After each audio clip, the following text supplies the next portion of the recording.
Sɔgɔmada in na maramafɛntigiw ye mugujugu pɛrɛnta minnu bɛ wele Obi a dɔw fili Mali sɔrɔdasiw ka dagayɔrɔ la min y'o ka kan ye min bɛ Acharan Tombouctou mara kɔnɔ. Nin binganiwale kɛra sababu ye ka Mali finitigi fila bɔnɛ u ni la mɔgɔ caman joginna nga minnu ta juguyara kosɛbɛ u kɛra mɔgɔ saba ye. Yani nin binganiwale ka kɛ février kalo dɔgɔkun laban na Jamal Nusra n'o ye IAD ka marifa jɛkulu ye u ye gafe dɔ ci Acharan dugudenw ma. A gafe in kɔnɔ u y'a ɲini Acharan kaw fɛ u k'u mabɔ Acharan kan na n'o ye sɔrɔdasiw ka dagayɔrɔ ye ni kilomètre 10 bɔɲɔngo ye. U y'a ɲini fana ko bitigu minnu b'a yɔrɔ la u k'u datugu. Lɛtiri in jɛnsɛnna kosɛbɛ bɔlɔlɔ sanfɛ a tɛ tɛmɛ tile fila kan Acharan kaw minnu ye kibaruya in sɔrɔ a dɔw ye yɔrɔ bila gafe in jɛnsɛnnen kɔfɛ.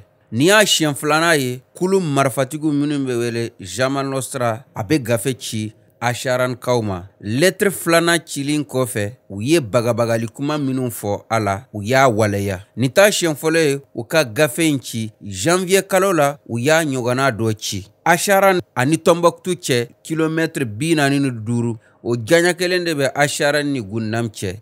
Ni Aluseyini Alhaji ka laseli ye VOA Bambara tɔgɔ la ka bɔ Tombouctou.